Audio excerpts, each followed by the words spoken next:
စိတ်တူခြင်းနဲ့အညိုအတေးထားခြင်းလူတွေဟာထိခနဲ့ရှိရင်စိတ်တူတတ်တယ်စိတ်မရှိဘူးမိဘကလည်းသားသမီးပေါ်စိတ်ရှိခြင်းမရှိတယ်သားသမီးကလည်းမိဘအပေါ်စိတ်ရှိခြင်းမရှိတယ်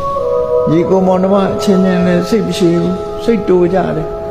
အဲ့ဒီစိတ်တူခြင်းဟာအငြင်းပွားခြင်းရဲ့အကြောင်းပဲဖြစ်တယ်ဒါကြောင့်မို့စိတ်တူမယ်ဆိုရင်စိတ်မတူအောင်ကိုယ့်ကိုပြုပြင်ရမှာဖြစ်တယ်မှန်ကန်စွာနှလုံးသွင်းပြီးတော့ကောဋဆိုတဲ့စိတ်တူမှုဒေါသတရားကိုလျှော့ချကြရမှာဖြစ်တယ်အဲ့ဒါကိုမလျှော့ချနိုင်ဘူးစိတ်တူတာပဲခုံယူပြီးတော့ငါကမရဘူးထိခနဲ့ရှိစိတ်တူတယ်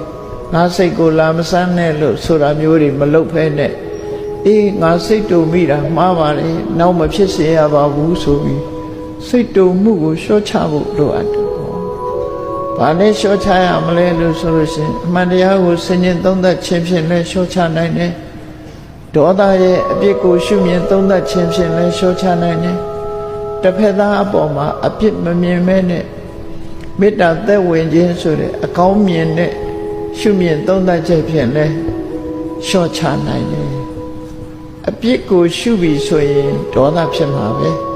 အပြစ်ကိုဘယ်တော့မှမရှုနဲ့ကောင်းတဲ့အကွက်ကလေးကိုသာရှု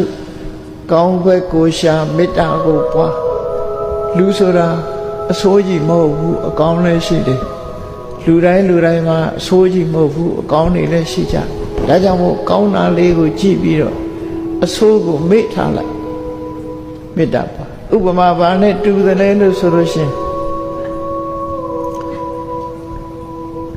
ရေအလွန်စားနေတဲ့ပုဂ္ဂိုလ်တယောက်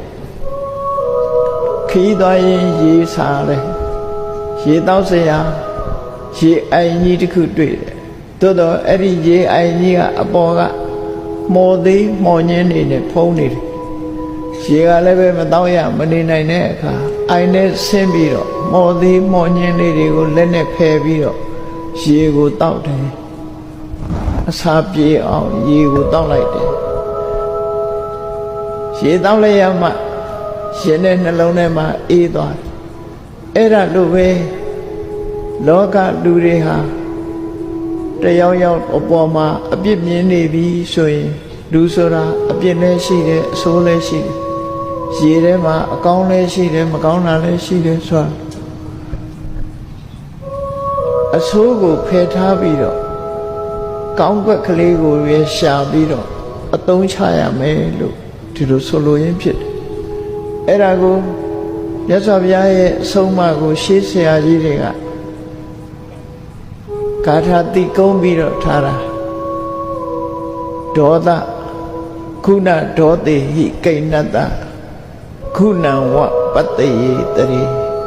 သေဝလာဒိပဝါဟိတဝပိဝေပိပတကောယထာဆိုပြီးခုနဒေါသေဟိကိဏတခုနံဝပတ္တေဆိုလိုတာကလူတယောက်မှာ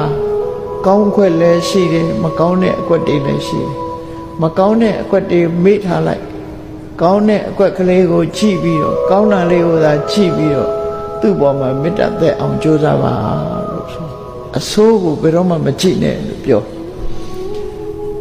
အေးရေးစားလို့ရှိရင်မော်တွေရှိနေတာကိုမကြည့်နဲ့အသာလေးဖယ်လိုက်ရေလေးကိုသာတောက်လိုက်